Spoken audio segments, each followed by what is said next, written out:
So Emma, who are you, and what do you do? So, I'm a mother, Mm-hmm. I'm a wife, and I'm a therapist. Mm-hmm. I love how you said mother first. It's interesting because Ankara said the same thing. You started with mother, and I love that. So when you say therapist, what kind of therapist are you? So I help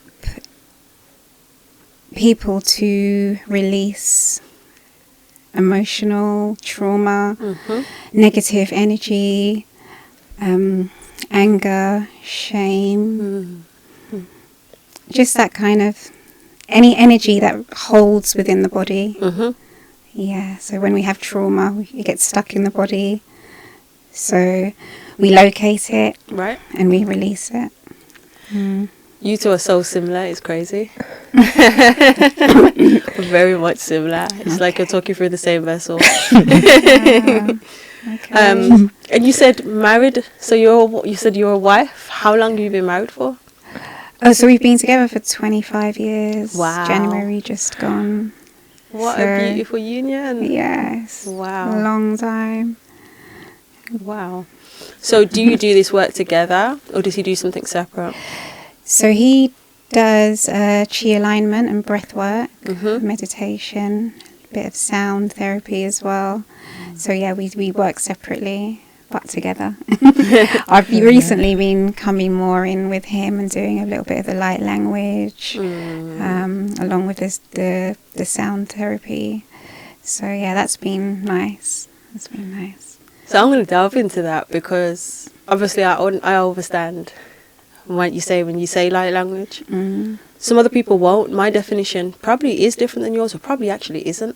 So I'm intrigued to see what your definition of light language is. Okay. So when people ask me, I say it's my spirit talking to your spirit. That's it. So it's like but as it has expanded as I've been doing the work. So it's also ancestral. Right. I feel like it's just like universal light. I could definitely agree with that. I definitely feel like it's the soul's language and the soul's way of speaking. A very cosmic expression that only the soul understands. Because obviously, whenever I do it, people will say, "Oh, I remember that for some reason. There's a part of me that understands what you're saying." Yeah. Or I want to cry, or I want to laugh, or there's always a reaction to it. How would you explain light language, Cara? I feel like sometimes it's almost like a vocal Reiki. So sometimes I notice when I'm making certain sounds or saying certain things, energies and people's bodies, just things are moving the same way as Reiki clearing. So it will just be a vocal tool for clearing energy. And it won't necessarily make sense or be able to be translated.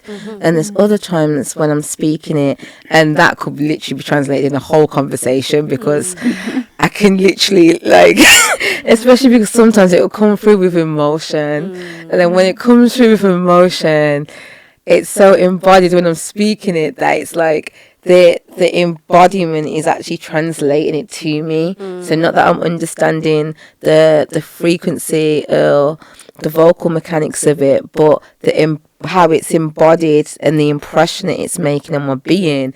That's the communication. So like, okay. So, and I've had when I spoke it in ceremony before, when I spoke it in an ayahuasca ceremony, one of the facilitators says referenced it as star language, like being from the stars, which going through what I was going through when I was speaking that, like that would make sense at that time. But it's almost like different points, depending on why you're speaking it, it can be different things. Yeah, I'd agree there, because sometimes there'll be different dialects It doesn't always come out the exact same way. So it doesn't always come out fairy-like. Sometimes it will, but then other times it'll come out very stern. Sometimes it'll come out very masculine. Other times it'll come out very feminine. Yeah. And it's depending on what's needed at that time, whether it's what's needed for me or what's needed for the people within the space that I'm in. But I've noticed that it can really activate DNA. It can really open you up to more of yourself, to receive more of yourself. And as a clearance tool as well, because sometimes that clearing is necessary. So for me, that activated in me again. I say again because obviously I remember it being as a child but no one understanding, so I had to shift that. But I remember it activating within me. 2018 is when I can clearly remember it start activating and not knowing what the hell was going on. When did it activate in within you and Cara? And I can see emotion surfacing there. Like, I'm just...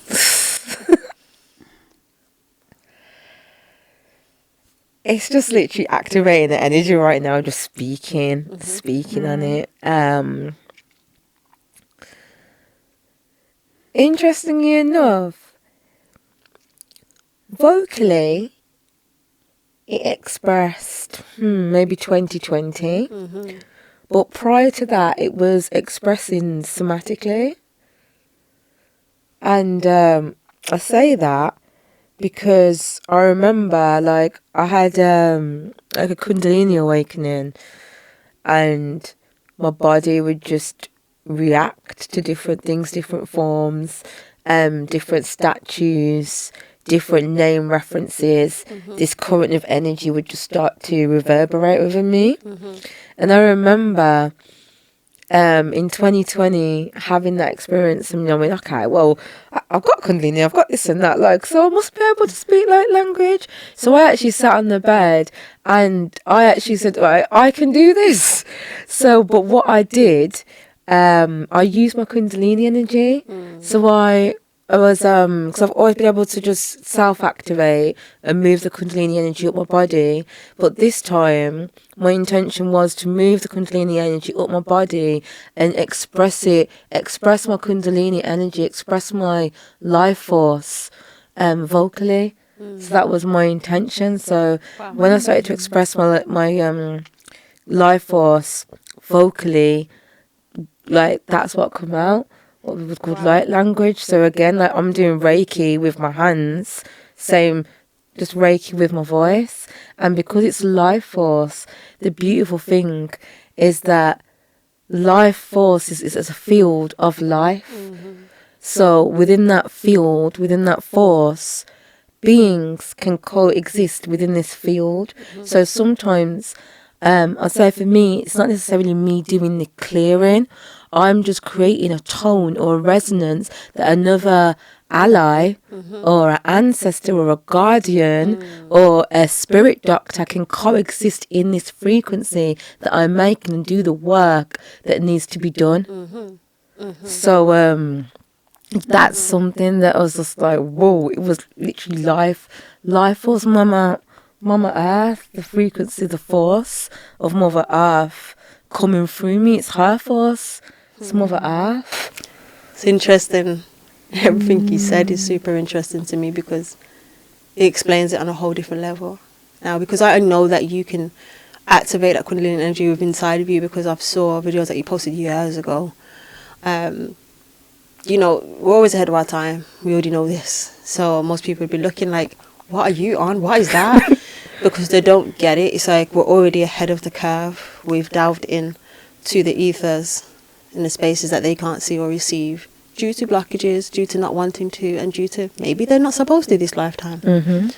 So I do remember seeing that, and the fact that you used that particular energy to activate light language was very smart.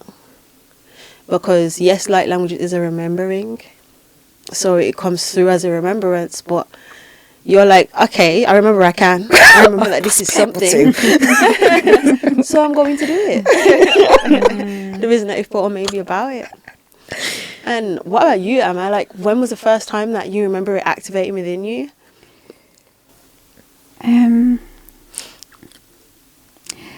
So I think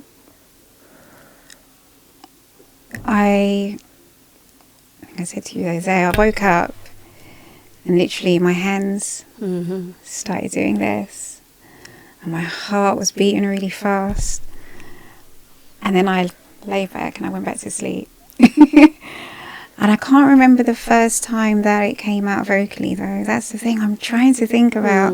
When did that happen? I think maybe I was listening to music, some meditative. That's what it was. I was listening to, it was some angelic, I think it was Reiki music, you know, on YouTube. And it just started coming out. I was like, oh, okay, wow. And yeah, that was literally it. Did you understand it when it first started flowing out, or did you wonder, what is this? I didn't understand. No.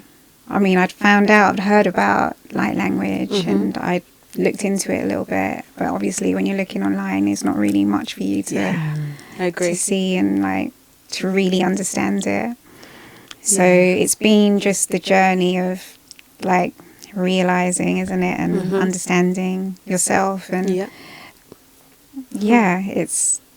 it's been beautiful, to be fair. I feel like most people fear it also. For yourself, you probably won't see that. I'm assuming that you probably won't see that just because of the lifestyle you live, which we'll go into that soon. You're not around certain people, so because you're not around certain people, you probably don't get the looks of what the hell is that? What are you speaking there? What are you actually doing there? Oh, that's demonic.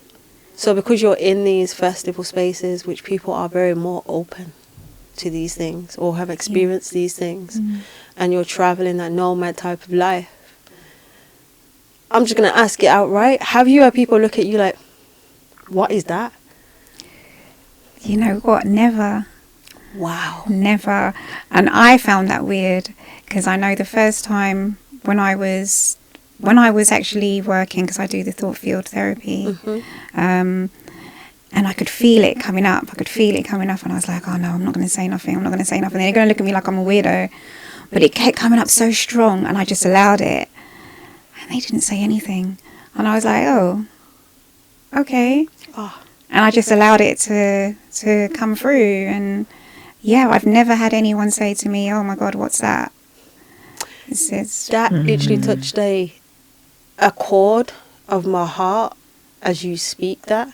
I say a chord of my heart because I'm seeing it as a harp. Because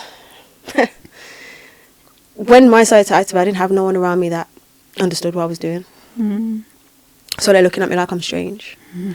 Then I could literally hear so loud and clear as I'm in meditation, put it on socials. What the hell do you mean, put it on socials? Nah, I can't do that. That's a bit much. Like, that's literally just putting me at the forefront. Oof, don't want to do that. And I could hear it so loud. So I was in the restaurant. This is one Muhammad restaurant. I'm trying to cook food, and it just kept channeling through me. So they're moving my body in a specific way. And I'm going round in circles in my shop. Staff were already used to this. They got it. They understood it. And I was always sent beautiful staff that are very, into their journeys or opening themselves up to their journey. So I was going around in circles. I was like, what is going on here? One of the staff said, oh, you need to talk to such and such. Who? Dr. J, soul surgeon. Beautiful person.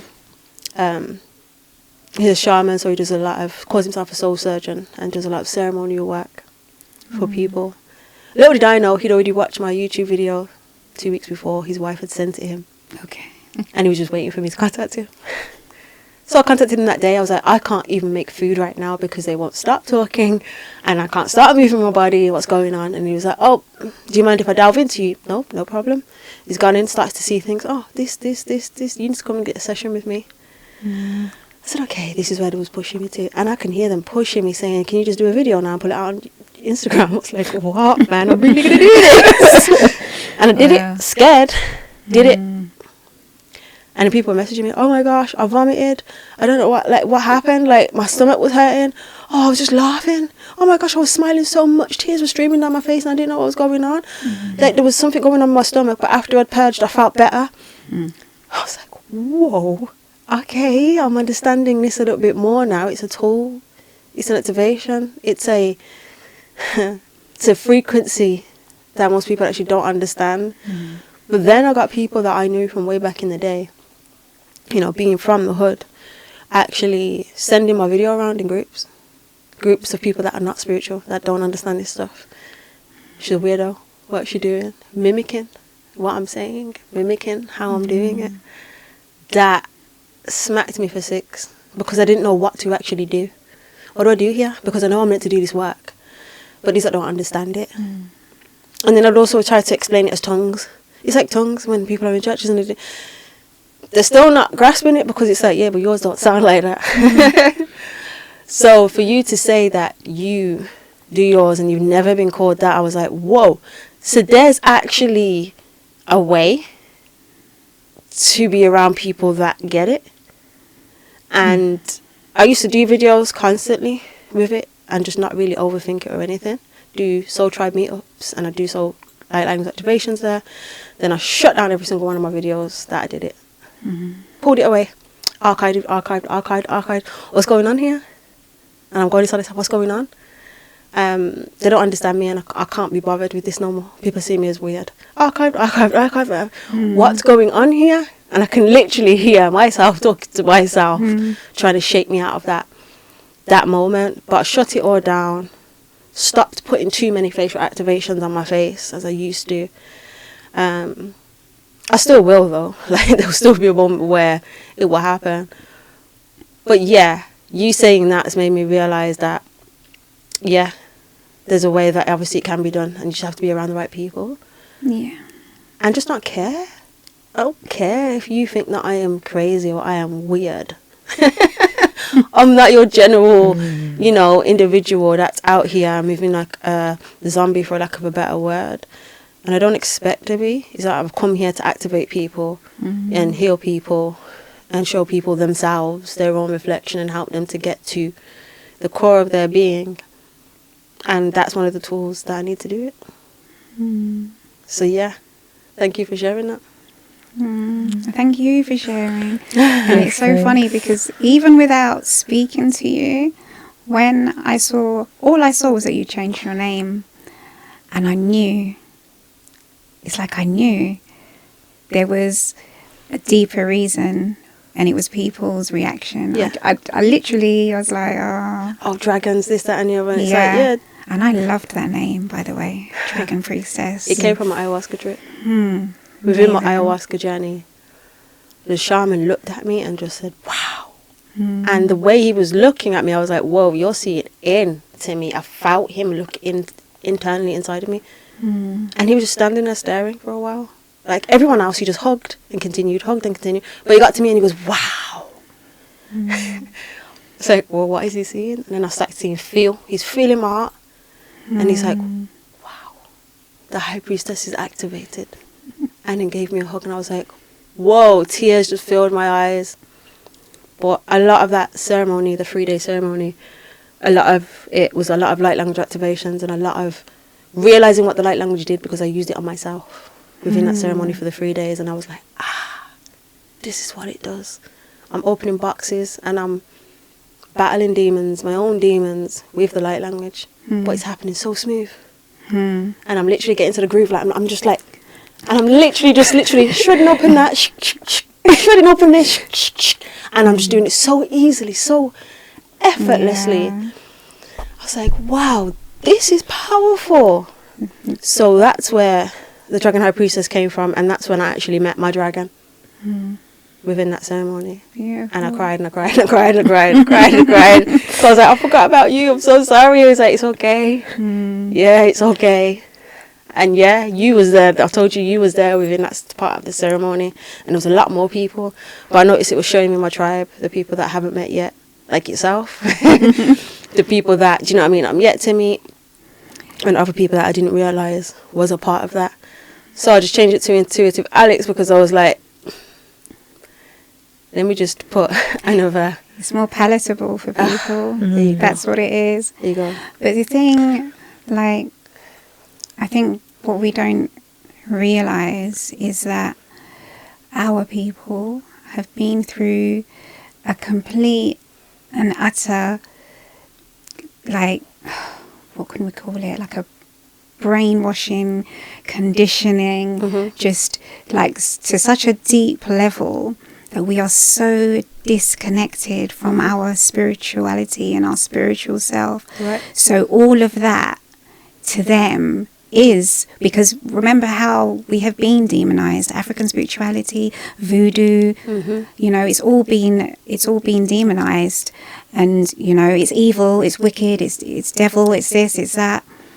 So we grow up thinking that and feeling that. So when we see things that we don't understand, put it in that category. Putting it in the and box. then a lot of us have been brought up in a church. Right. I was brought up in a church, and the funny thing is when I remember being in church and they'd speak in tongues and they'd go in all, and I'd be like, how do you know where that's coming from? Like, what is that? You know, but it's acceptable, it's accepted. You know, because it's seen as catching the Holy Spirit.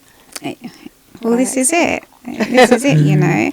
But I think because we're kind of like in a transition from that Christianity and all of that which held us into this other energy. We don't quite know what that energy is, and they've kind of been confusing it all up.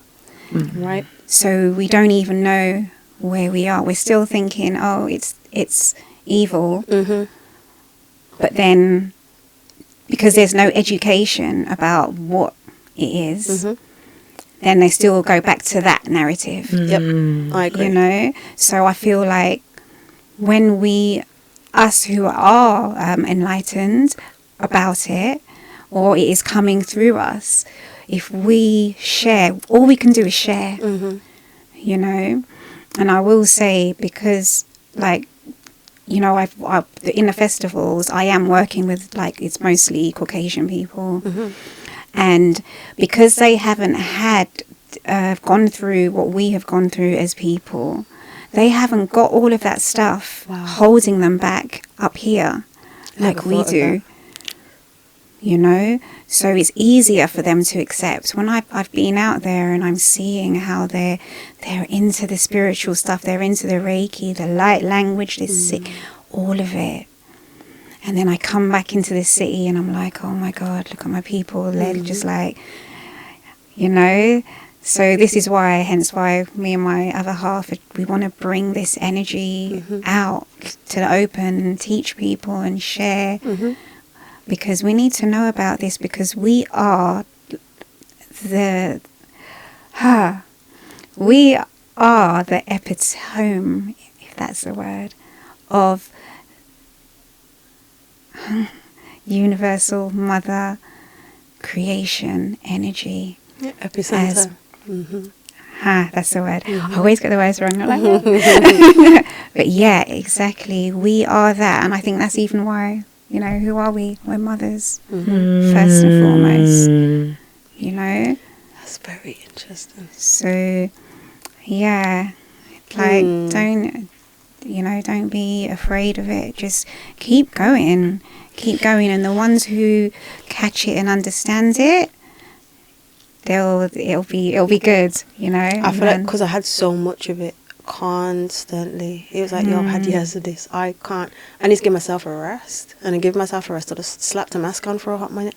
And I say slapped a mask on, yeah, obviously, you know me, I'm still that. I'm still going to channel, I'm still going to do what I'm doing. And if you're around me, you get it, you know. But I had to just do that on my social sites, because I understood that people were just watching my stuff and just criticize, and I felt the energy. So it's like, oh, I'm fed up of putting up these, you know, protection walls constantly. I'm fed up of doing these protection baths all the time. Like, sometimes I just want to just be, you know, and you're not allowing me to just be.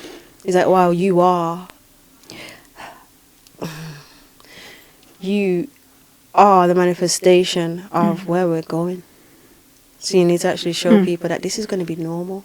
You're going to walk into somewhere and someone is going to be channeling in the corner, or someone is going to greet you, and the first thing is going to be, I know, I can feel it, the first thing is going to be them. greeting you in that way. There's a situation I was speaking to you about when I was in London the other day, and I get off Charing Cross on the tube, going underneath a tunnel. As I'm going through this tunnel, I'm fighting with myself because I can feel it, like you're doing right now. It's sitting in my heart and it wants to eject itself. So all of this language is sitting there, all these activations are sitting there. But I'm trying to figure out, okay, yeah, but where's it projected itself to? So I'm looking around, and I'm like, not right now, not right now. But here I'm saying not right now, but I'm talking to someone. So I'm like, okay, I'm not talking to whatever being wants to project right now, whatever part of myself wants to actually. Who am I speaking to? Because I'm feeling the energy's heavy. I feel like I'm choking and suffocating, and it stinks. What's going on here? And I'm seeing a blonde woman, and she's got a white dress, and she's tapping me, please, please, please, please, you're the only person that can see me, please, please, please. And she's just tapping me, and I'm saying, please, not right now. Not right now, please, there's too many people. I can't do this in front of so many people right now, because it's literally going to put me in a space of where I feel shame. Why do I feel shame of being me? Yeah, I've just had to ask myself that question straight away. Well, I feel shame now because I'm doing something that probably all these people ain't going to understand. But this spirit is stuck at this station. I know she's stuck at this station. I don't know what's happened, but I'm trying not to tap in. And she just tapped me, please, please, please, you're the only one that can see me. No one's seeing me. Okay, breathe. You got this. I can feel it. I can feel what happened. I can feel someone strangled you to death. And I can see the person who did it. But why are you still stuck here? I'm still stuck here because no one's actually helped me release. No one's helped me get from this space. I'm having this conversation when I'm trying to walk and trying to just be me. And I'm with two of my friends. These guys understand. So I've got to the actual over the what's it called? The train that's on top. Yeah, the normal train. Not the tube. As we got to that train, I get to the doors of it. It bursts all out. It needs to come out, so it's bursting all out. My friend said, it's like you're doing a whole ceremony for somebody. What's going on? And I couldn't stop. And as it's finished, I was like, whoa, that was a lot. As I've sat down, she says, what was it? I said, oh, this blonde white lady, white dress. She was strangled by a man that looks Eastern European, so it's olive skin. And he strangled her. But the putrid smell in there, I don't understand what the putrid smell was. It smelled really horrible there. But I basically had to help her go on to the next phase of her life. And she was like, yo, how do you do this? I got no choice. It's a part of the gift that I've been given. Well, I have got a choice. I can just not do it, but no, that'll be harder. End up in a mental institution. I ain't going there. So, yeah, it's a gift that I've been given. I'm accepting of that. And I'm going to do the work that I'm being here to do. So, as I'm doing it, I'm just like, I'm feeling like I'm trying to recharge now. Same time, Aaron's searching on his Google, but I don't know he's doing this at this time. And he's thinking what station we're at. He's searching, and he goes, Alex? I said, what? He said, what colour did you say the lady was? White. What colour hair? Blonde. How did she die? Strangled? He was like, look, I kid you not. It's a Charing Cross murder. Blonde lady got strangled by her husband, Italian man. You couldn't make it up. Her body was found in a chest. Yeah, the smell was horrible. You couldn't make it up. I said, if there was ever a moment where I was going to doubt my gifts, I needed to stop right now. Because, whoa. I was just like, I'm looking at his phone, I'm looking at him. I was like, are you kidding me? And then my friend's like, yo, it's the detail for me. How you go into the detail of the person and stuff. I said, because I can see it so vividly and clearly.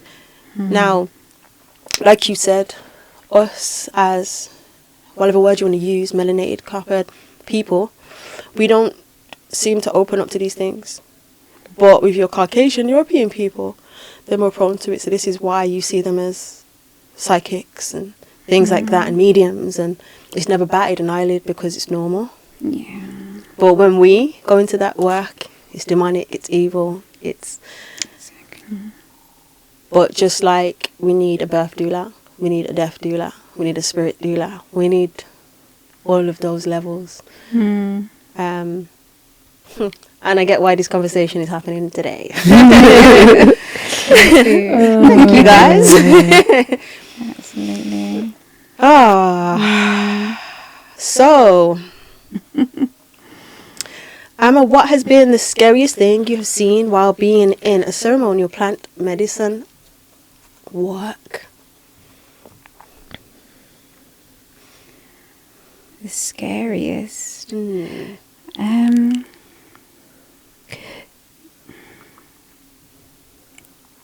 So I think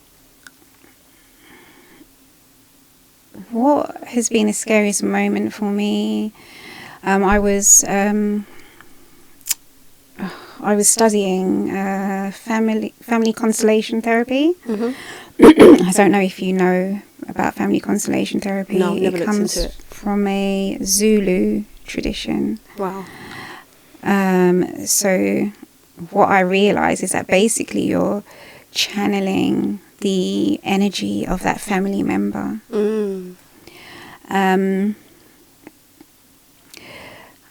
I don't know if I should cut it short. Do what your spirit feels to do.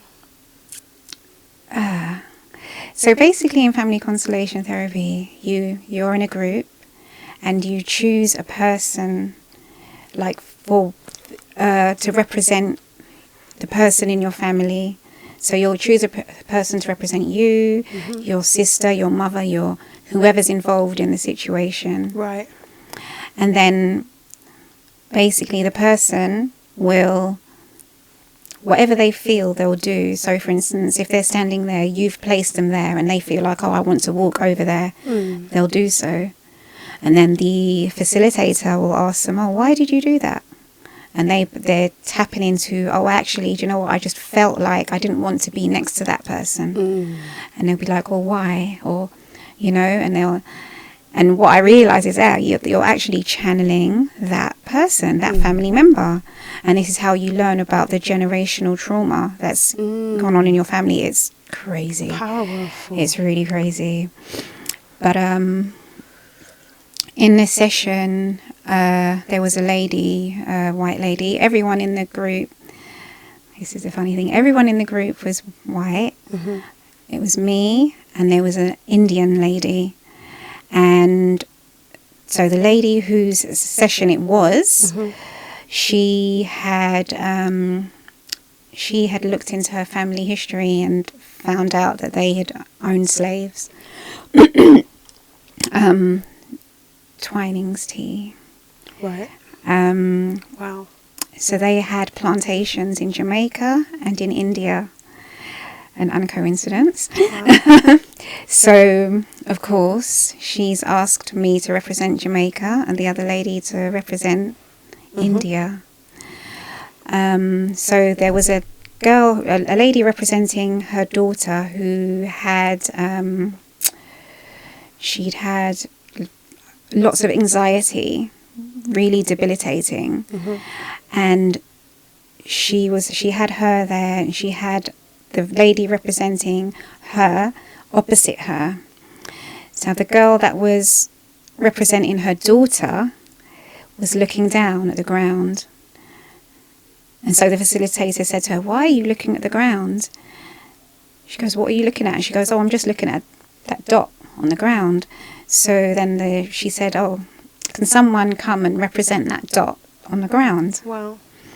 So a guy came, he got on the floor, and then the one who was representing the woman, she said, oh, I feel like I need to sit down on him. So she sat on him. Wow. And he's gone, yeah, that feels right. And then, so the facilitator has asked the lady, do you know what that could possibly represent? And she's gone, well, there's been a lot of male sudden deaths of the males in her family. Right? Wow. So she thinks that maybe that's what that represents. So I can see where this is going. The facilitator said to her, oh, can someone come and represent sudden death? Some guys, he's walked up from over there and walked around, and I've seen this black thing go like this. And I'm like, nah, I don't know. And then it's gone on, and then she's spoken about the Jamaica, and then the Indian girl's gotten up, and then she's asked me, and I was like, I don't know. So I was like, okay, all right, just do it, innit? So I've gotten up, and I've kind of stood adjacent to the Indian girl. And then the session was going on, she's speaking to the others, and I don't know, it kind of went blank. I didn't hear anything. Mm-hmm. But then I just had this overwhelming feeling to move away. And I literally moved right to the end of the room. Mm-hmm. There was a chair, a table, and I sat on the table and I was right next to the wall. Mm-hmm. So the facilitator's come over to me and she said, okay, so what's happening for you? And I just looked at her. Silent. And then she said it again. And I felt like, oh, light language is going to come out. And I'm like, why is that happening right now? So then she said again, like, and then I've just opened my mouth and it was literally an African language came out. Oh God. I feel that. It was an African language, very clear, shouting at her. And then I had a vision of someone going like that. And I went like that. And, so what I had kind of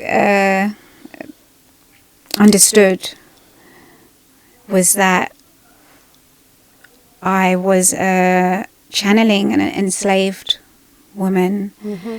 and was screaming like, you've killed my children, you've killed and you've raped my children, you've killed my family, yes. Wow. As soon as I kind of went, I literally got up and ran out of the room, because it was like the whole, it was like I felt everything. I felt mm-hmm. the fear, the anger, the pain, the distress, just, oh my God. Yeah, even when I talk about it, it's like it just runs through mm-hmm. my body, mm-hmm. you know. So yeah, I think that would be the scariest thing for me. What was the black thing? What was the black thing that you seen? I don't know. It was literally like a black round blob thing, and it just went like that. So I don't know. And they didn't really go into what the deaths in the family were, the men. Oh, I think one got shot, one drowned. Yeah, they were really random. One got killed by some kind of an animal. It was crazy. I mean, for me, I kind of deciphered that it was kind of it's kind of like a karma, because what your family has done in trading and earning and profiting from, obviously, people who have died, you know, and working for them. Her family were one of the families that got compensation for losing their slaves. And, you know, you can't do certain things in life. There's always going to be an effect, mm-hmm. you know. So to me, that them sudden deaths were the effect.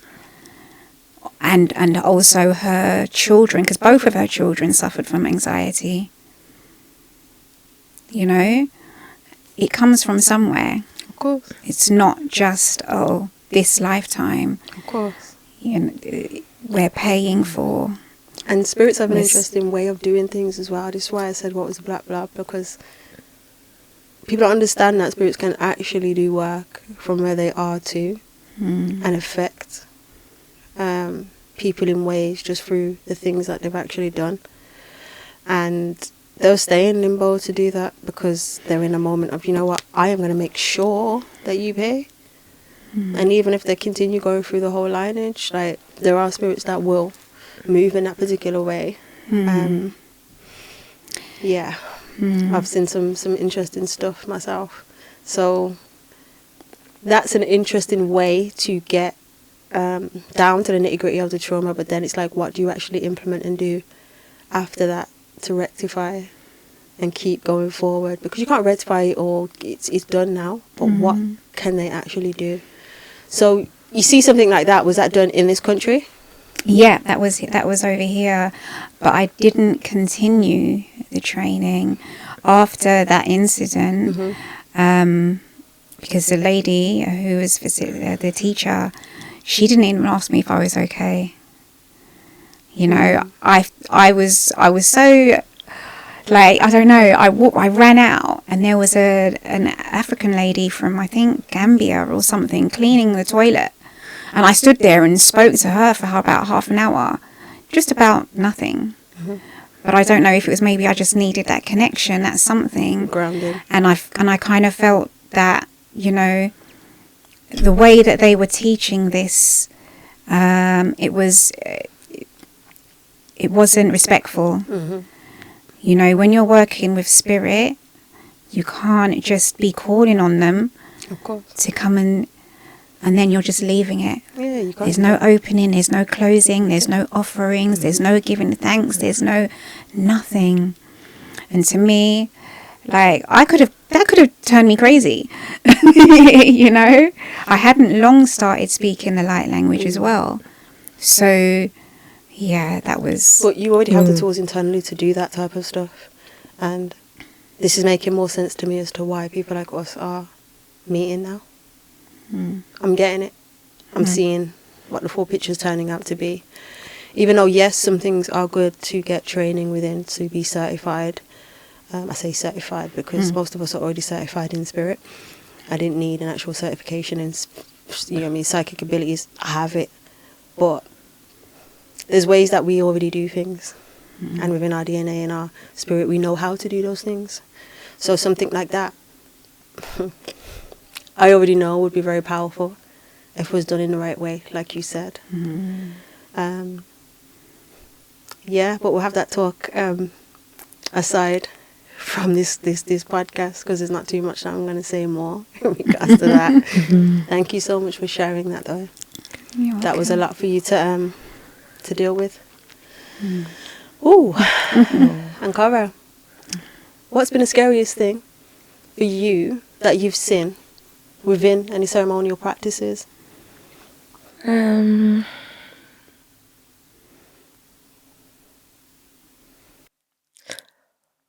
can't say a scariest thing. It would more be a sensation. And it would have been when I was going through like so much at the time, and I just knew I need to let soul retrieval, and I went to an ayahuasca ceremony. So within that actual space, the scariest thing really was, I guess, the amount of energy that I felt, but not scary as in, what's this, or oh my God, this is dark, or this feels nasty. It was just energy as in power. Like the thought, like, this is a lot, like, it's unexplainable. Like, just the volume of energy I felt running through me.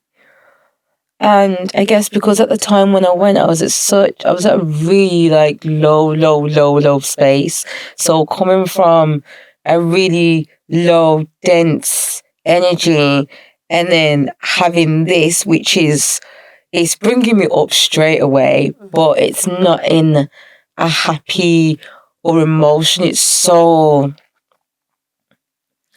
like, my soul is literally just opening. And like, I've been in the dark. So imagine turn off all the lights and be in the dark, and someone turns on a light and you like it seems intense in the moment because you've been so used to that dark space. So the power was, and obviously I guess I was in a space where I didn't feel empowered. I didn't feel power. I'd been in a space where I was so disconnected from my own power, and I felt so disconnected from my embodied divinity, because intellectually I forget, like, I know of divine, but then the actual embodiment of that and the sensations of that I couldn't feel. So within that ceremony, actually reuniting with that energy, it was the most just intense, more than scary. Just, I think the right word is probably intense. It was just the most intense thing that I've ever experienced, that I just didn't want to turn the volume up on, because that's the only ceremony, I guess, where I've just had one cup. Because in most ceremonies I offer 2 cups or 3 cups, I'm usually like down cold. But this, because I was on 1 cup, and this was so much. When it was the call for the 2nd cup, I'm no thanks. like, what's going to happen if I have this? Am I going to just go? Because all I could, just so much energy. Like, I haven't felt that much, like, being plugged back into Mother Earth and just fully lit up. I've just not felt that. And even, it's almost like, imagine a battery and levels, as you can see, like, okay, on the feet it's going red, green, and the levels of power are just going up and up. I feel like I am through here and it's going like this already. And then it was just so much. And I think one thing why it felt so much is because if I'm in space by myself, I can vocalize, I can sing loud, I can probably scream, whatever, because usually if I was at home and I felt better energy, that's probably what would happen. I'd probably do some mermaid shriek, because it's just like through the roof, through the octaves. That's probably what would happen. But because I was in like space with some people, I can't start screaming. So because I can't like let this energy out vocally, it's in me, and so I feel like that's where the intensity come from. Also, just not being able to express the energy vocally. Interesting. It's interesting how you both spoke 2 things that are on 2 different sides of the spectrum, but still similar within what they hold, because both are energy, and feeling, but also having different elements to it as well. I feel like I've seen so much that it's hard for me to really choose, because there's so much. I couldn't even say the scariest, but yeah, there's been multiple interactions in ceremonies, and some that ain't even in ceremonial spaces. But one that sticks out for me is one that put me on mute for a week. I was on mute. Couldn't speak to anybody. I couldn't talk to anyone. I just couldn't. There was no sound coming out of me at all. I didn't have words. Didn't know how to express. It's like I was literally trapped in myself, trying to figure out what the hell was that. And it was a ceremony I had at home by myself, because I felt like, I haven't had a ceremony for a while. Let me have a little bit of mushroom chocolate. Yeah, I'll just have 1 square, she says. Not knowing, already knowing my sensitivity levels are crazy. So 1 square for me could be the deepest dive of my life. So I had that 1 square. Everything felt great. I just freshened up the house and everything, But yeah, I felt good. Then all of a sudden I'm just feeling a lot in the womb. Okay, so let me clear that. So like I'm just kicking in. Let me clear. But the layers are getting thicker. And the womb's changing. This ain't my womb. What's going on here? I look to the right. I see every single woman within my lineage lined up against the window. Every single one of them. Going all the way back. I start cussing, because I'm getting annoyed now, because I'm seeing all of these wombs that I'm having to clear. I said, why do you like not doing any other work? Why have you just left it for me? Oh, you can do this. So that doesn't mean that you're not supposed to pick weight. That doesn't mean you're not supposed to. And I'm cussing, because I'm saying I'm just getting annoyed at how much that I've had to come out of this portal here and deal with. You just left me with a thick load of things that is just weighing me down. I'm annoyed now. So I'm clearing anyway. Obviously, I have to. I've got no choice. But then as I'm spinning around the room, I'm seeing these... I don't know what they're called, but if I was to see the face... and it's not Baron, the barley one. You know what? That barley Baron face where it looks angry, but it was kind of like that face, but then a Buddha-ish type of vibe to it. So very Thai energy. And they just look... and they were all... They just all look horrible looking. But there were thousands of them in the room. I'm saying, where are all these coming from? But the energy was very sexual, and I was like, what the hell is that? Huh? So I'm seeing all the entities that are attached to all the traumatic wounds of all my lineage, and I'm like, yo, this is heavy. So I start opening the window, and light language starts pouring out, and I'm singing. I release all things that no longer serve me. And I'm going over and over and over and over. Remove yourself, and everything's coming out again. Nesh, everything's just pouring out of me. And one after the other, they're leaving. One after the other. But it's taking me ages, and I'm overwhelmed now. And I need to phone somebody. Who can I phone? What can I do? I think I tried to call you, could get through to you. Ooh, who else can I phone? Jay. So I phoned Jay.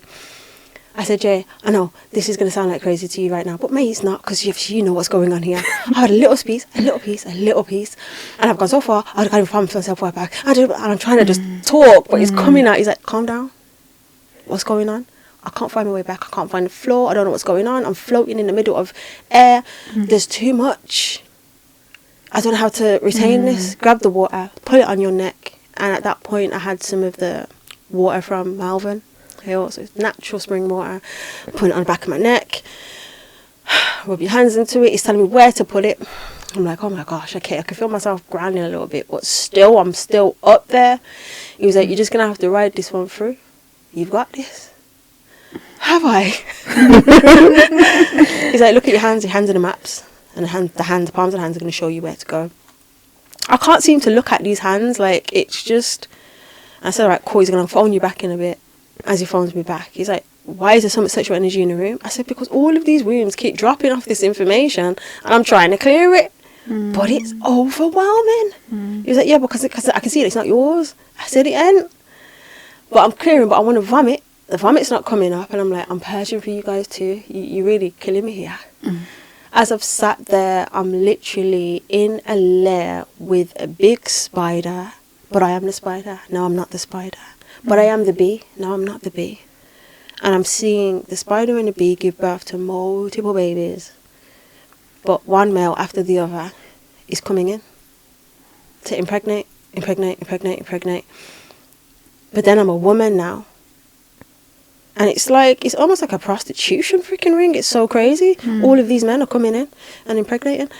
And I'm like, what the hell is this? Okay, I'm seeing the multiple wounds being impregnated by all of these various different men, and all the trauma that they're then dumping into the... Oh, this is a lot.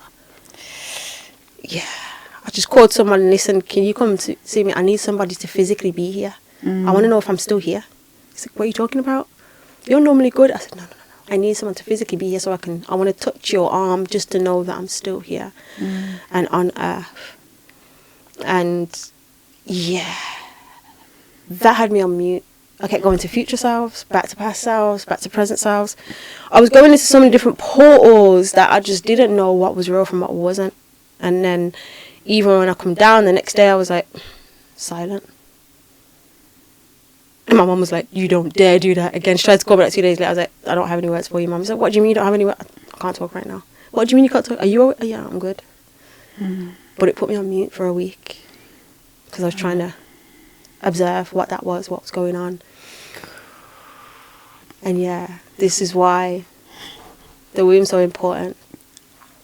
What the woman carries is so important. Understanding you're not a dumping ground is also important. Understand that you're worthy is also important. Understand you don't need to carry other people's stuff is also important. But in doing this work, sometimes we're the one that came through the portal in order to actually clear the mess. Mm. And it's heavy. It's a lot. Wow. It sure is. It sure is.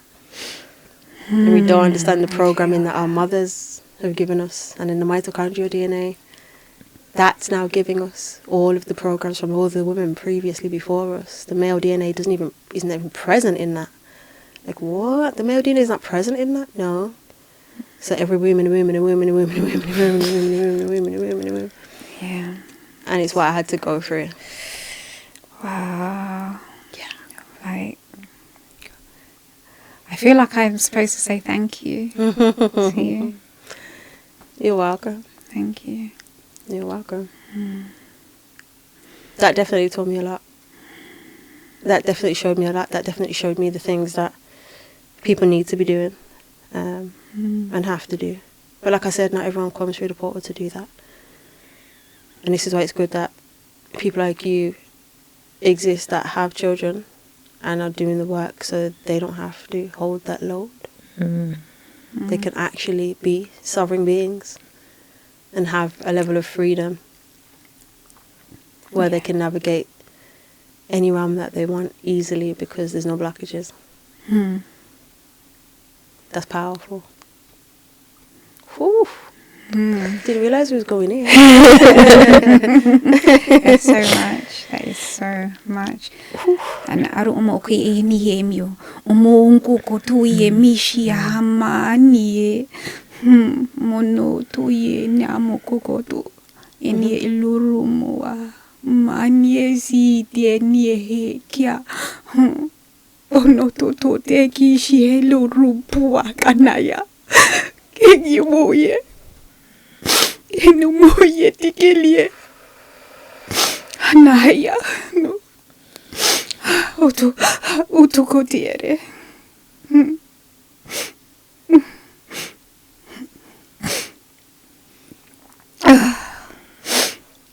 Oh dear.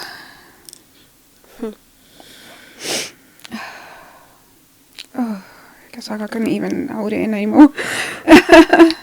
You needed to pour, and that's fine.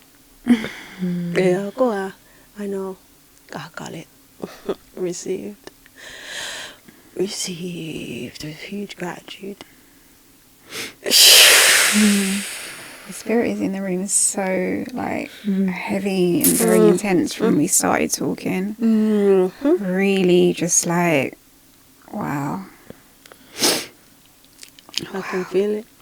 Yeah, it brought us here today together. And it's interesting because I'm trying to conduct myself in the way that I normally do on this podcast, but I feel like this one's different. Will they get to see all of it? Who knows? Let's see what happens in the editing. What I'm told to share and what I'm told not to. I know. Everything isn't for everyone's eyes. I get it. Everything isn't for everyone's ears. Galia umboa. Only certain people can hold this frequency. Wow. Oh my God, the emotion that's surfacing right now. Yeah, it's a lot. It is a lot. Ah, dear. But you know the ancestors they're doing their work. They are doing their work. You know? They really are. And sometimes, like, letting go is so important. Sometimes we don't let go of things and people. Like I was talking about grief. So I'm going to hit there on grief again right now. Sometimes we grieve parts of ourselves that need to die and parts of ourselves that existed because of certain people and the frequency they held, the chemistry that we actually had together. So now we're thinking, okay, I can no longer be that version of me, and no longer being that version of me, a part of me dies. But the part of me is also birthed. And you become very scared to enter the next door because you don't know what to expect or what to be or who you're going to be. What colour is this butterfly? What wings does she have? But it's always for the greater good. And I feel like I held on in certain places that I needed to let go of so long ago. And I kept holding on. And then I started to ask myself, if you know that you're worthy of way much more, your worth's next level. You know this. You're speaking it. You think it. But you ain't acting it. Right? So if one part of me is contradicting what I say my worth is, then is my worth what I say it is? Because my actions ain't matching that. If I'm accepting that this person here is not worthy of my energy, you're not on my wavelength at all. My bandwidth's large. You can't even grasp a little decibel of that. And I'm expecting more. How can I expect more from someone that doesn't know how to give that, because their bandwidth can't actually receive that? And here's the conversation as it's just boring and boring and boring and boring. The channel opens. So Amma, my question to you. What is grief to you? And how do you deal with it?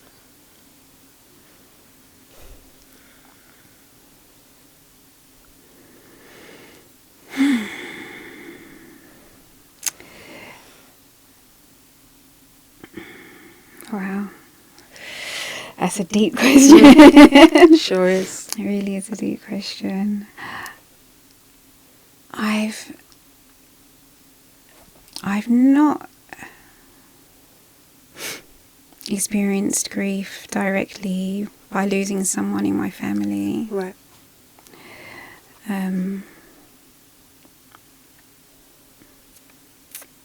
It's so funny because I brought my piece with me today. A friend.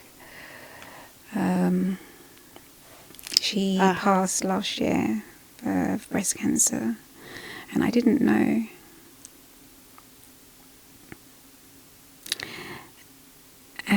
She's the first person I met that spoke light language. That's why I knew. She knew. Oh my God. And it's so funny because I've been trying to change my idea of what I feel death is. It's been something that's just been in my mind a lot, probably the last couple of years. Because in understanding that we're energy and we're spirit, and that energy never dies and we never die. And this is just like a momentary thing in the bigger scheme of everything, you know. So when someone passes, they're just leaving this physical. They're not leaving. Yeah. And Lily has spoken to me so much, you know.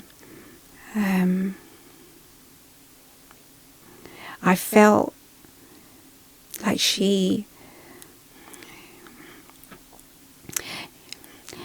always used to say, oh, my human is this and that, a human. And I'd be like, oh, okay.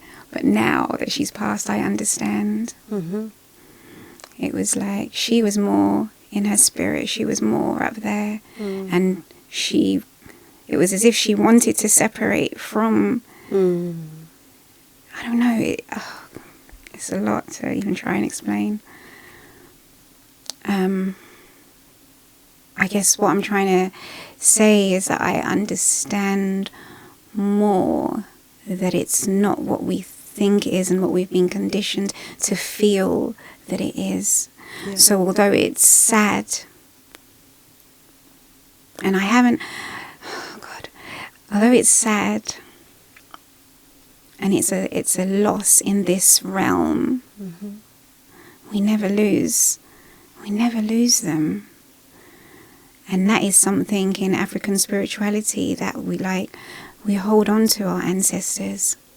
When I went to Ghana, and like everywhere you go, and they've got, post-souls, this person died such and such a year, and they everywhere, like, they don't forget them. Every Friday, put out offerings for the spirit, offerings to our ancestors, we can speak to them all the time and they will speak to us, you know. And I think that's where I am with the whole death thing. I mean, I don't know how, if it was someone really close to me, how I would react. That's the thing, you know. So I analyze a lot and I'm like, okay, but this and that and this and that. So in my mind and what I'm learning and coming to understand and believe and realize and be like, okay, it's not what we think it is. It's not a loss. It's not a loss. It's never a loss. That person is always there. They're always a part of us. That energy is always with us and we can always connect with it and speak with them. And they hold us, they carry us, they speak to us, they guide us all the time. So that's my journey with that. But then also there's the grief that we have of the people that are around us. The grief that they make us feel, you know, when they hurt us. And that's something I'm also learning how to deal with. But a lot of the time we hold on to these things that do not belong to us. They're not ours. So although we think that, oh God, it's so painful. Oh, I can't do it. I can't. But actually, we can transmute and change that energy. We can. Definitely. You know? And I think that is the evolution of us coming back to self, or coming forward to self. Or remembering self. You know? So, yeah, that's why. Yeah, powerful words. I felt emotion surfacing as you were speaking. And a lot when you said, I don't know what it's like to lose someone really close like that. That is the most gut-wrenching, numbing. I want to say pain, but I don't even want to say pain, because I think physical pain is even easier than that. It's different, man. It's a soul, you know. There's a soul, freaking a part of your soul that literally goes missing. You know, instead of that, there's a part of your heart that just disappears, and you can't actually feel that with anything. And people die from a broken heart. I get it, because like I've lost so many people throughout my journey of life. The last person was my cousin. I'm saying probably about 1.5 years ago now. It's not long ago. That one smacked me up, and I wasn't expecting it. Because he's not old. Do you know, like, we're planning for him to come to UK. I haven't seen him for ages, but that's my favourite cousin on my dad's side. Like, he always vibes with me. We talk on the phone, we video call each other, and missing that individual is hard, because yes, you're not gone in regards to the spirit, because he's already came to me multiple times, but your physical form ain't here, so I can't even reason with you like I used to reason with you. You know, you don't have a physical form now. Yeah, I can talk, but sometimes I gotta wait a little while for you to reply back. You know, it is an instant. And sometimes you want that instant gratification, that instant, you know, communication, that instant interaction. You know, like I said, losing so many different people that I've been so close to, like people that I used to call, so I'm going to pick up the phone, I'm calling, who you calling? That person doesn't exist. Oh shit. That right there, that is different, man. Oh, this person will understand. Oh, they're not here no more. Or you see someone that looks like them and your heart jumps because, oh, it's them. No, it's not. They're not here. Oh shit. So you have to go through all of those emotions, and then you're like, I want to laugh right now because there's something that's funny, but I shouldn't be laughing, I should be grieving. No, put yourself back into that grieving. It's like, have the laugh, Because I guarantee you the grieving's coming back in 1 minute, 2 minutes, one day. The grieving feeling's going to come back. But the laughter might not for a little while. So have the laughter when you actually can. Change the emotion for a moment. Make yourself feel something else so you can actually feel. So yeah, this is why I spoke about grief, because this is where I am within the podcast right now, speaking on grief. So I've been going in my own inward dives in grief, and then a podcast where I'm interviewed on my interaction with grief, because I feel like I'm at the right stage right now to have that conversation. Who knows? Emotion may flow. You get me? Like, because I've had half of the conversation so far. There's another half to go. Emotion may flow, and if it does, it does. Because I'm keeping it as raw and transparent as possible. But there's parts like that, you know, the fact that his children don't know him when it comes to my brother. That's annoying for me, because they didn't get to experience him. Yeah, they can ask me questions, but it's different. Do you know? The fact that 2 of his children, they don't have no mum or dad. And both of those 2 children found their mothers dead. What? How do you deal with that? How do you deal with that one? And then you're seeing them broken, and I can't mend your heart. Do you know? And I'm missing your parents too. Like, do you know what I mean? Like, they understood me differently. Do you know what I mean? They've been there. So then it's like, what do I do for you now? And then I'm seeing you now have your children. I'm like, wow, they don't even know these children. Do you know? And one of them has turned out exactly like my brother. Like, looked exactly like him. And I'm like, yo, this could be his son. This is crazy. So yeah, like, grief holds a lot of weight. And it can make you into an angry mess. Angry, bitter mess. Like, my mom's never been the same since my brother. But she's definitely got better over time. But yeah, I seen how that broke her, and then I'm dealing with it in my way. She's dealing with it in her way. There was no meeting in the middle, because where's the middle? We're trying to find our way back to our own selves. Because, do you know what I mean? We're so freaking hurt. I'm smoking myself to sleep. She don't even know if I'm eating or not. I don't know if she's eating or not. Yeah. But we're in our own dream states of how, you know, the world's supposed to be. But yeah, grief for me has been continuous. I've lost multiple people in multiple different ways, and it's not the easiest of things to deal with, but I definitely feel like it's a conversation that must be had, because we hide it. Yeah. We hide grief. Yeah. And that can also be a blockage. That can also be energy that needs to be released. That can also be an entity and a parasite that can feed, because it's hidden. I'm giving it a space where it's comfy now. It can hide from a practitioner. Well, obviously, if you're good, you ain't going to hide from me. But from, do you know what I mean? It could hide from people that are sent there to actually help, because grief's always there. Behind closed doors. Do you know what I mean? I grieve behind closed doors. No, I don't want no one to see it. You know, be happy in front of people, or just act like I'm okay. But you're not. And it's okay if you're not. Yeah, absolutely. Interesting conversations. It's a deep one. Grief also, as you were speaking, it literally mirrors trauma. So at the moment, whatever we're grieving from, for it to be almost like the frequency of grief, it's almost like that instant trauma, and then it expresses itself as grief.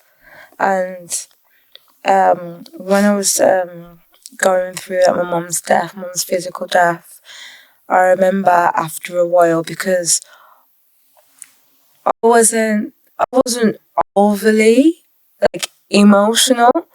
Like, I wasn't overly emotional, but through my life and the way I've evolved, like, naturally, it's took me a long time for emotions to actually hit.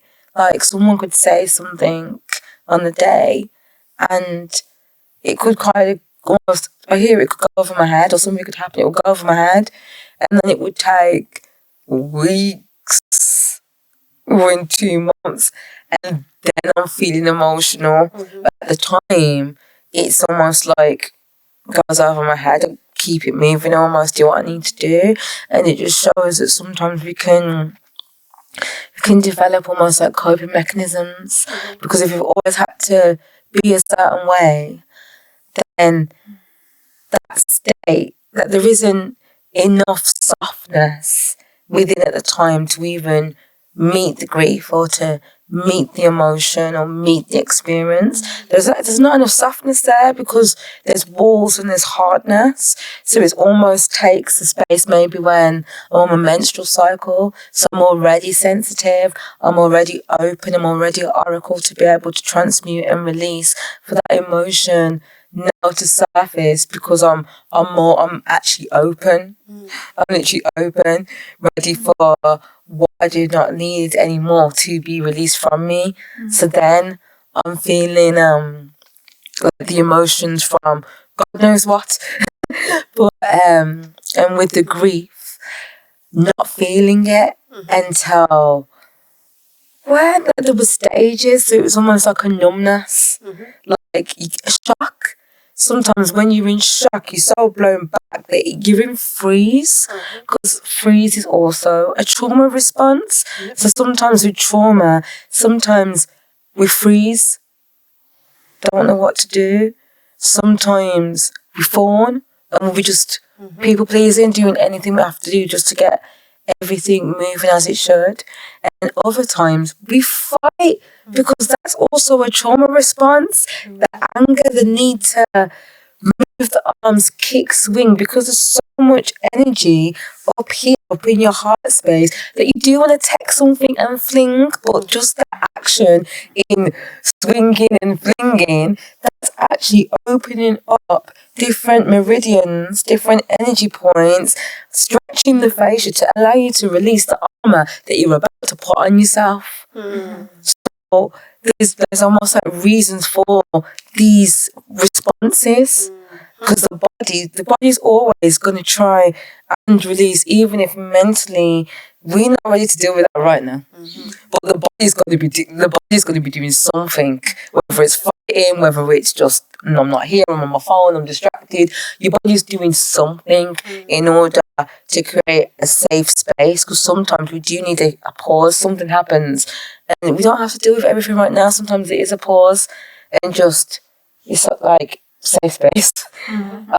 Give me 10 minutes, I just need a safe space and I can do what I'm doing. But it's not time to feel it yet. I have to feel it to heal it right now. And I feel like that's the beauty of just grace, allowing people. There's no time on grief. No one says, oh, it's been 2 years now, or it's been 10 years, just love that. And it's like, no, there is no time limit. There is no time limit till when someone has to get over something or get through something. We're all souls evolving. So I feel like with grief, it's good that the topic's being spoken about more and shared about more, because it almost gives people that permission slip to be like, oh my God, this is what I've been going through, this is what I've been feeling. I've been thinking, and it's like, nah, there's no right way and wrong way to process what you need to process. And just offering again just compassion for anybody that is going through any kind of trauma, any kind of grief, any kind of loss, or not feeling themselves, because like, as we was talking about before, grieving previous parts of yourself. So if you're not feeling yourself, you have been right for ages and you just can't put your finger on it, but you know, yo, something ain't like, if someone ain't right, like I'm doing everything I should be doing, but deep down, like there's something missing, there's some kind of loss, and just being able to like grieve and acknowledge, but also there's a beautiful part of grief, which is also grief, it's acceptance.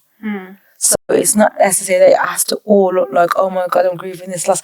Acceptance, you've got the emotional, cathartic energy, you've got the anger, absolute anger, anguish, rage, then you've got frustration and annoyance. But if you see, it's all getting higher and higher, annoyance, until we reach to acceptance. This don't mean that we don't miss them, but it just means we've got to a point where there's acceptance, like we can accept what's happened, and it neutralizes it, and it puts as neutralizer. It almost puts fresh soil for us to walk on and grow. Because it's easy to grow from that state of acceptance.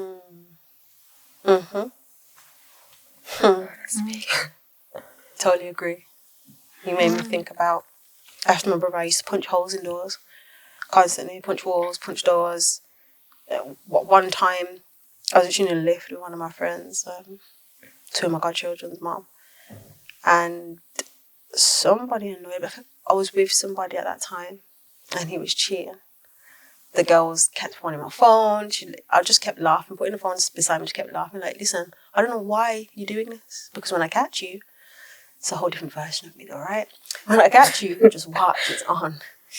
So I remember him being in the ends with her in the car, and I saw the car. As soon as I seen it, I ran over to this car. I'm not thinking about no traffic or nothing. I'm running into that road, and I've grabbed that handle. She's seen me. She's like, he looks at me, put his foot on that accelerator, and he's missing.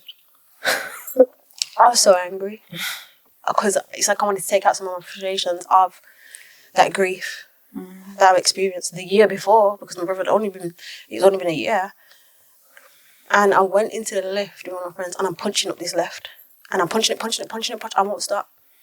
She's like, Princess, stop. You're going to hurt. Princess, stop. You're going to hurt. I say, I don't care. I'm lashing out. And I remember how much I used to punch holes in doors and walls, and till my knuckles just couldn't take it no more. Like, part of my knuckles don't move properly no more because of all of, the damaged tissue. And then obviously one day I stopped. I don't even know how that happened, but I remember saying, like, I'm not the puppet, I'm the master. Why am I allowing people to pull my emotions like they control me? Situations pull my, no, I control that. And then I remember having those types of conversations with self. That's what ended up making me realize that I need to control these emotions now. But now you're making me realize what I was doing. Removing that energy, trying to process it, trying to open the heart back, because the heart was locked, like fully locked. Because obviously I was still going through stuff as my brother passed away. I was still going through stuff, and like the way that he passed away, it being murder, I'm seeing people that were associated with that, and these people won't leave me alone. And I was only having this conversation with my dad yesterday. My dad was like, "Why didn't you tell me all of this? You never asked. You never told me that you was going through that. You never told me that these people were trying to come at you and everything." I said, "Dad, you don't understand the half." But I never had the conversation with my dad because he never asked. He never asked those questions of, "Oh, are you okay? What's going on in your life?" Those questions didn't come out of his mouth, so I didn't say. When my mom would be different, she'd ask me certain things. So yeah, this conversation was a whole therapy session up in here.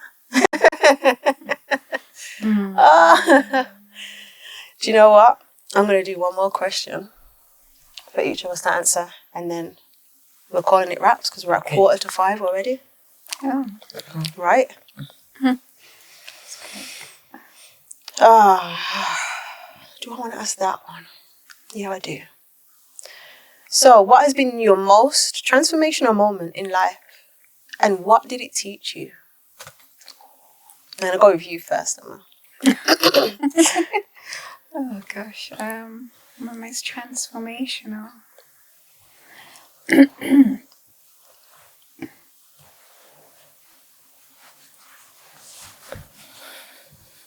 Oh my goodness me. Oh. Like, what comes to light now? Because you'd probably leave here and be like, "Oh, remember that moment."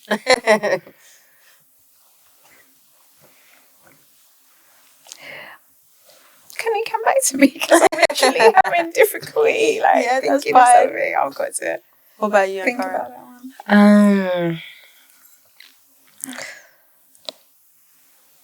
I feel like the most transformational, I guess, experience that I've had that is deep, like my life could never be the same again, is my actual healing journey of my soul retrieval and healing myself from PTSD and severe anxiety, severe depression, and like having to navigate feeling the lowest of the lowest, but for years.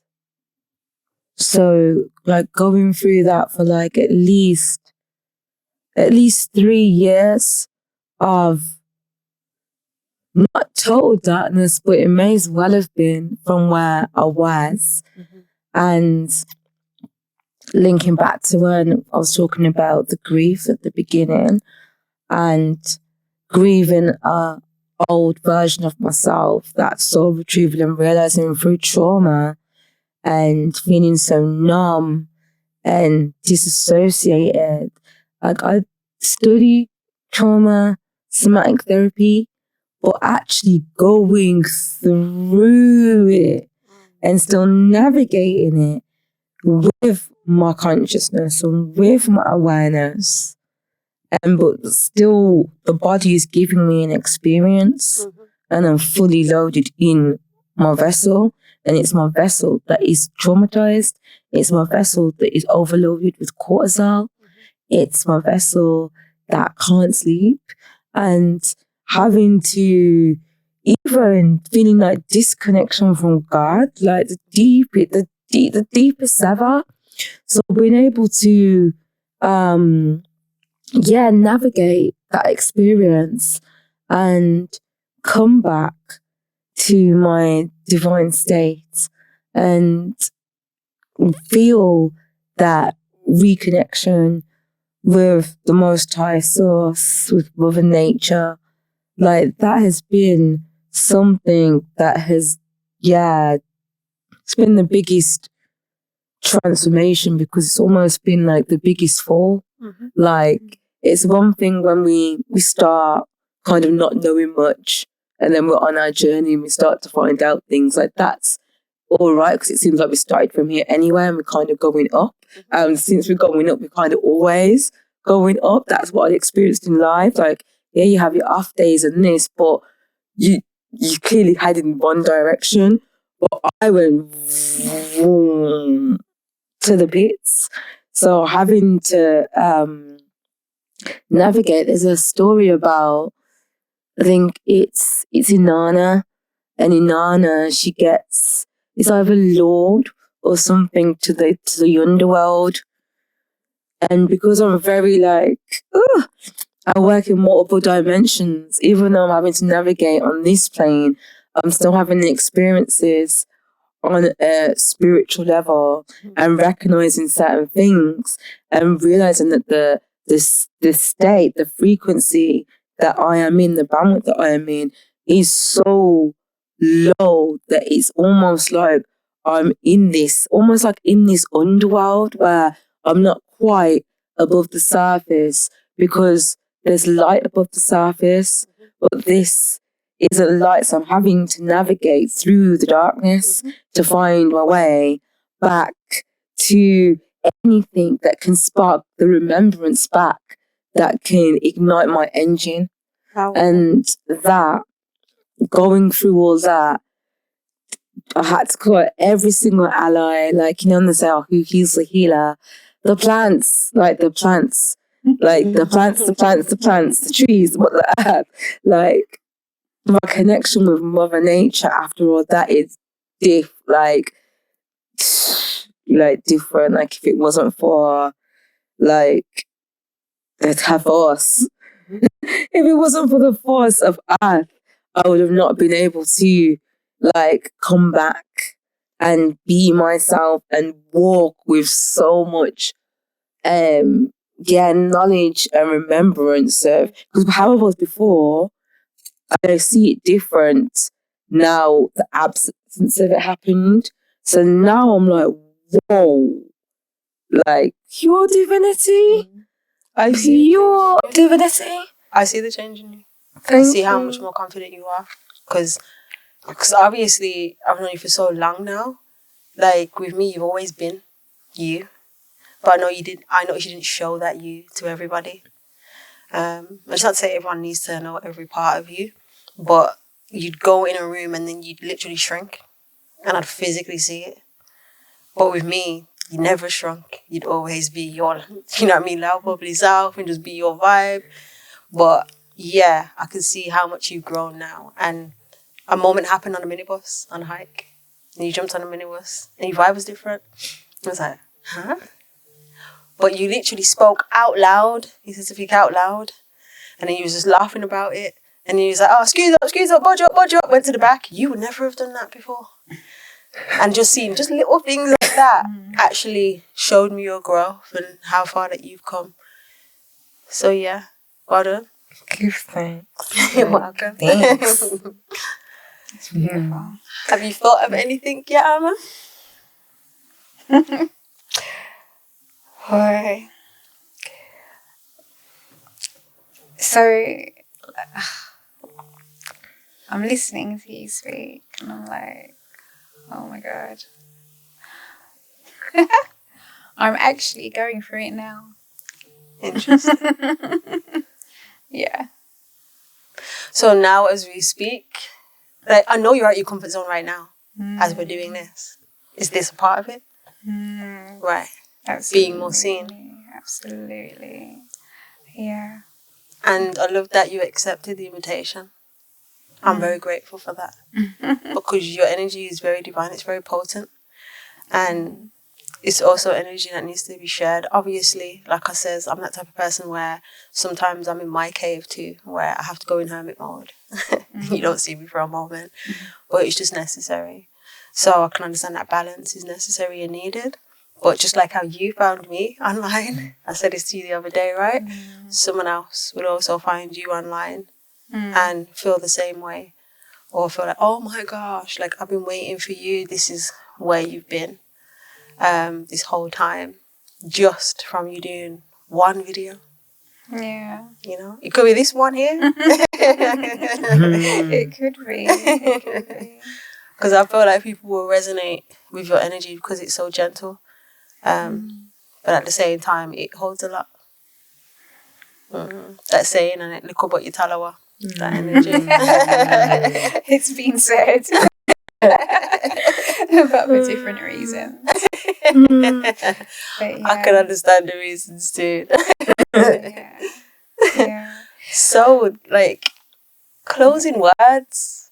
What words of wisdom would you give to anyone right now that may be watching? It could be anything. Wow. Like, I'd say that those on their journey, like, what words of inspirational wisdom would you give?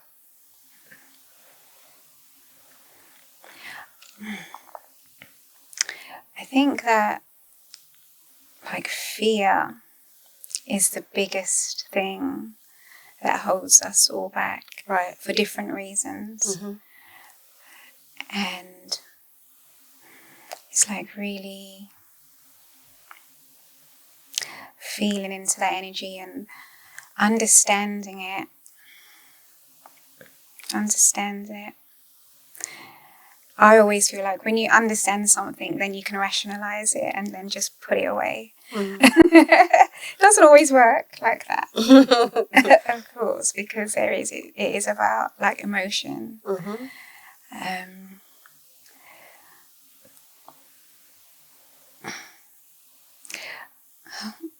read that book, Feel the Fear and Do It. Do it anyway. And I feel like that's what, that is literally it. That is literally what we need to do. And I think that's what I'm trying to do right now. I'm feeling the fear and I'm like, you know what? Do it anyway. I'm gonna do it, because otherwise you hold on to it, it holds on to you, and it manifests. And you know where I am now, and I know that if I hold on to all of that other stuff, all them stories, and you know, it's going to manifest and it's going to shorten my life. Like, to be blunt, you know. Yeah. So, like, work on letting it go. Definitely. Work on letting it go. I feel like fear allows you to sit in the comfort zone. Comfort zone, I think, grows there. So don't be comfortable for too long, even if it's cozy. Yeah. If I'm too cozy, I know I gotta make a different move right now. I gotta make a different move. That's just like, no, I'm too comfortable right now. So now when I make a different move, that now do something completely different, do something out of the ordinary, it then brings me to another state of like, ooh, now this is interesting. It brings new feelings, new emotions, new waves, wave patterns in the mind and the brain thinks differently.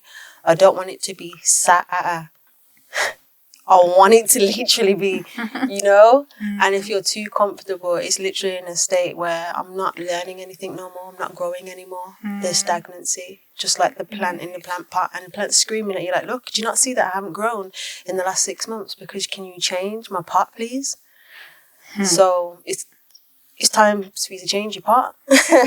And we've all got to do that at certain, times within the journey. Yeah.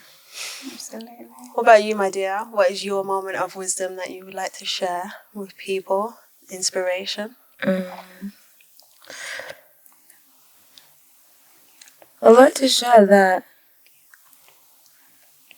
whenever we feel out of place or we feel odd, we do actually belong, even if it doesn't feel like we do, because we hold a resonance. That resonance is a medicine. So even the irritation that we can feel in being in some spaces, that's like the shadow part that wants to run or hide, or just the energy that doesn't want you to show up. But the advice is that you do belong. So show up and shine. Wow. Powerful words. Thank you ever so much, ladies, for being here today.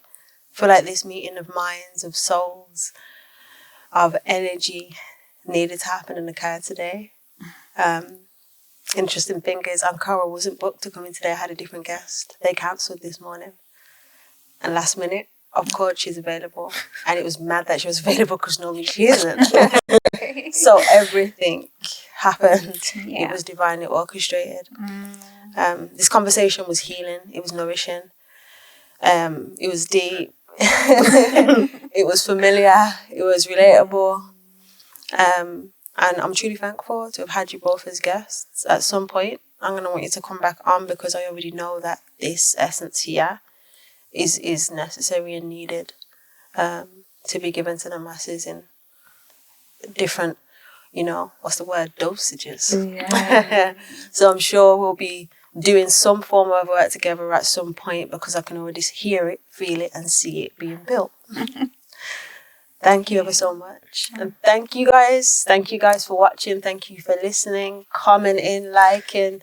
Share it with people that you think are going to actually enjoy this. And even if it's something that you think is going to be different for them, get their mind flowing. Get them thinking different things and seeing something different. Thank you ever so much. And like I said, I am going to leave some information of some different agencies and places that you can get help when it comes to grief, and then multiple different things when it comes to healing if you need more help.